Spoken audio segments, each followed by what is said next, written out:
All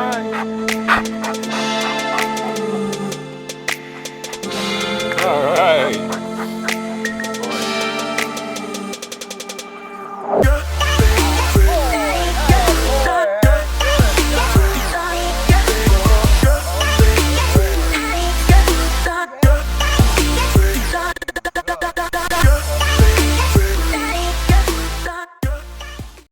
Good morning from Wickersham Canine Ranch in beautiful Marshville, North Carolina. Today we got Hank, and I'm going to work his obedience basics reintegration. We've got him on a chain training collar and a 15-foot lead. We're going to step forward with the left, and he knows that's time to move. Then we're going to turn 90 degrees off the pivot. Notice how I frame the lead and make my pivot. I'm going to keep my feet moving so as that if he gets distracted by the camera or the helper and decides to move away from the parallel left, hopefully we can create a little bit of imbalance here. Good boy! So as to basically show him that variance off that line is not acceptable. We make our pivot, we go 2 laps, and then we're going to rotate, and we're going to reward. What a good dog. So we're going to give him the cookie. We'll count about 3 to 5 seconds, and we're going to get to our second repetition. I'm going to shake the lead a little. I'm going to step through, and I'm going to tell Hank to heel. Good boy. We're going to vary our pace. We're going to give him plenty of opportunity. Good boy. Through positive reinforcement and target sounds to be able to navigate 2 laps. Good. And what's going to happen is he's going to go through a couple protocols. He's going to bump into me. He's going to pull off of the variance. There's going to go out the back door. Heel. Good. So we've got to begin to get his focus out of the motion plane. Good boy. The only way that we'll ever achieve his fullest potential is to make sure that we can move the dog parallel left and then cease the motion, whether it be a sit, a stand, or a down. So that's my second repetition. I've rotated my hand. I'm going to reward him a little bit. We do have an inset from induction, no big deal. All I got to do is step forward and bump the dog's shoulder, and I'm going to pivot around. Good boy. And so again, we're going to see variances off the line. Ultimately, I've got to be athletic with the athletic dog and show him that I have stability. Good. And the ability to impede. Good. His forward progress, if he moves forward, away from the handler, on the turn. Good boy. Let's go. Come on, man. Do that again. We're going to power turn. Lots of feedback right into the camera. Lots of feedback. No. Good. And everyone that works this particular dog, due to his size and biological stature, must at least take the dog through practice. Heel. Good boy. And get him acclimated to moving forward toward objects and making his pivot away without joining them. Good set, good boy. So that's what we're looking to communicate. We're going to reward, and we're going to release. We're going to shake, and I'm going to touch. Good job. Good job. All right, here we go. To the heel. So here we are with our second lesson. Can be done inside the house, the garage, backyard, etc. We've got him on lead. We've got a 15-footer. We've done the first set to the right. The second one, we're going to move forward to the left with the target sound. We're going to tell him, Hank, heel. And we're going to pivot strongly with some Bryce Crunchy. He's got Bryce Crunchy. Good. All right, so here we are with Hank. Our second lesson's a left-hand box heel. Very simply, I'm going to move forward, heel, and we'll try to turn 90 degrees in the turn, offering a new pattern for the dog. What we're going to do is we're going to have to physically turn him with the body with a passive leash. The dog's going to go through a couple protocols. Good boy, I saw that. Including bouncing off of your body. What he's doing is he's checking your ability to be able to hold your line on the left-hand turn. The reason that we run a 3-set repetition with this is so as that we can rank order our pack through some good old-fashioned motion And I'm going to step and turn and bump that dog. Good. And I'm going to bump that dog with very simple little pivot turn. Good.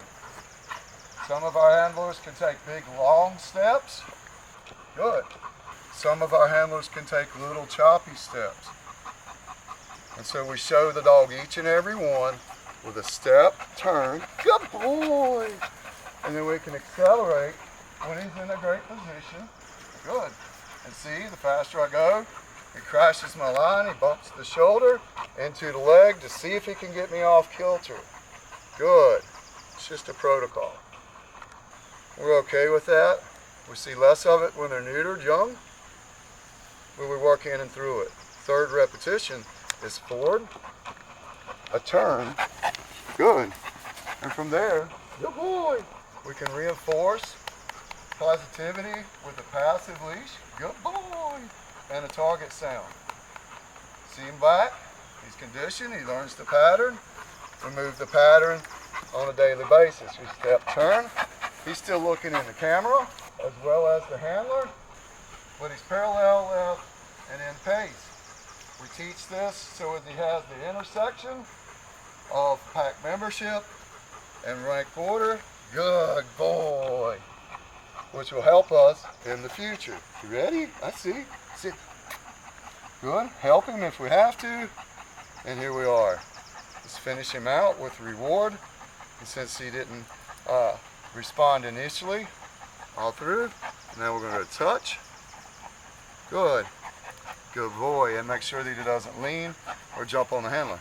All right, brother, let's go. I need Hank to stay. So here we got to freshen this shoulder. Hey, to the front side. Good boy. You see him look? Good dog. That's a good dog. So here we are. We're going to work our third exercise. We've got a 15-foot leash on. We've got a helper. And of course, the star of the show, Hank. My goal is to be able to point for the dog and send him forward with friend for him to be able to get touch and or cookie. And for me to be able to start to call him away from both. Hank, leave it. Heel. What I'm expecting is the shoulders to keep moving. Good boy. All the way back to the finished position. Hank, ready? And good boy. We run it slow on the first one. Good job to the sit. What I want to do with this dog is over time be able to have him stand when he comes back so I can fan him out and send him to multiple people. I'm going to show you how to do that in 2 and 3. I touch the flu. I'm going to send him. Good. Notice it's the body motion. My helper's making sure he doesn't split or basically go behind him. I've got a loose lead. He's going to counter bump every time he touches him with his butt or his shoulder.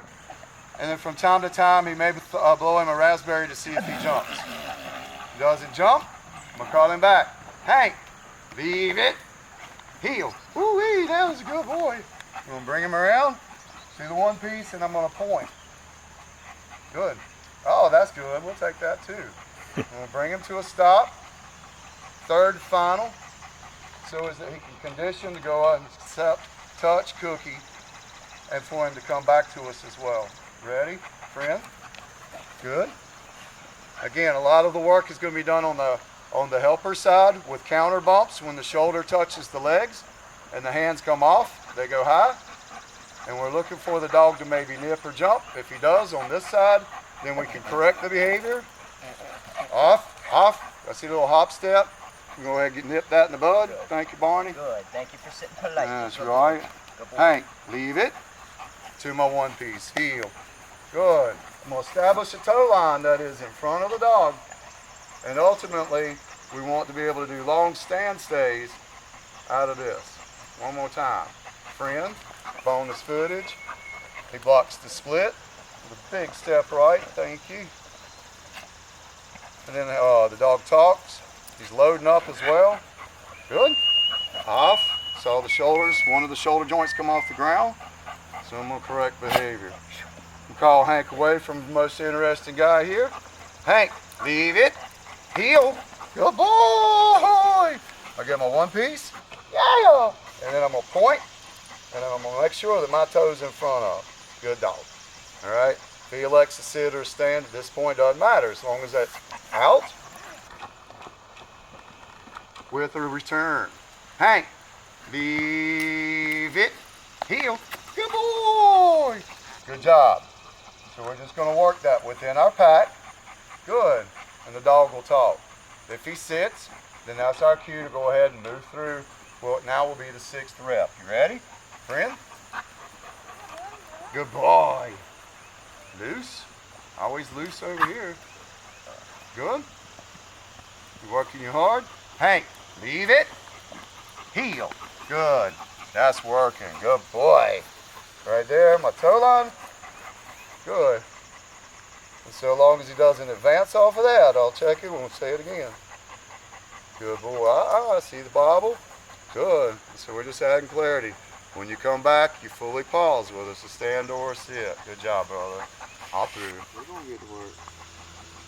All right, so here we are with a 4th obedience routine. What we're going to do is basically send Hank forward with point snap and some motion. Good boy. To a textile or a corunda or any defined area. And then, real simple, we're going to take our back of our knuckles and we're going to show him a signal for DOWN. Good boy. When he does it, we're going to give him his cookie. We're going to give a single signal. And we're going to get those shoulders away from the dog. No. We're going to correct the dog. Good boy. In and through the 3-set repetition pattern. I'm going to give him the signal, and I'm going to go ahead and start to bump the shoulder, because I'm not going to slow down to give the cookie when he bolts, all right? So all this guy's doing is he's going to go through a protocol off of our communication. 1, 2, 3. And so he's looking for those opportunities as we condition to get clarity. No. There's clarity. Absolutely not on the downstay if we're looking at the camera. Still in rep 1. And we've got to work this dog, good, on the lead through each and every situation for about 10 days. Reason being is he's currently, I would say, about 75 pounds and at least 85% of his mature body weight. So we're going to give a signal. We'll rotate the shoulder and a backside signal. We'll use scientific method. We're going to ask the camera to come forward 2 steps. Good. So is it our front side signal and backside signal? Good. So we're going to correct again. We're going to go right back to the area. And we're going to show you invariably this is what's going to happen on day 1 or 2 at the home. He's going to make his break. He's going to get his correction. And then we'll go right back through. We're going to give a signal. Our shoulders around, and we'll give a signal. So we're going to use a controlled environment again, as all good scientists do. We're going to ask the camera to step in 2 steps. I'll give the same exact signal. The dog makes the same fault, and then we go right back to it. Notice we're working economy of motion. When the dog makes the fault outside the area, we are not allowing him to come to rest. All right? Just the way it happens 1 out of 10. Okay, again, we haven't had a procedure that would help him with this. So we go signal, shoulders, signal. We ask again for the movement in. This is what we do. No. My goodness. My goodness. We're getting front side signal. We're getting correction. We're still stuck in the first repetition. We're 2 days out on the production end. So here we are. 1, 2, 3. Camera moves inward, off of the signal, and then the backside signal when the camera stops moving. Okay, it only took, as I count in my head, 5. And so we'll work in and through, finishing out the negative in the learning matrix of repetition 1 with the proper release. Good. We're going to shake it out. Indicates at ease position. Still happy with the dog. Good. Boy, this way, Hank, to your place. Good job. That's my guy. Right here and here. Now, the number 1 thing that we want to do with the dog is to create separation. You might be asking for cookie there. I'm ignoring it after our performance on 1. Signal. Event. Backside signal. Camera moves forward. No. See him start to reference. Okay. We're getting there. Good boy. Let's go, brother. Getting hot. Good job. Good job. There's a signal of relevance right there. Goodness gracious. No. No. At that point, I'm going to start to bump the shoulder, and I'm really going to start to get on him. Make sure he doesn't get under the shoulder. This is what will happen. You'll have to wrestle with his dog. 1, 2, 3. Movement forward. On a signal. More movement forward. On the backside signal. More movement forward. Good. Rep on 6. In the matrix, you get 3, 6, or 9 correct. You're in good shape and ready for progression. Good job, brother. Give me a fake shoe tie, somebody. There you go, signal. Good, really pushy. Good job. Love it with the backside signal. Now again, he'll work through economy of motion. Don't let him come to rest on his mistakes. Don't get too upset. Be prepared to work multiple sets off the location down.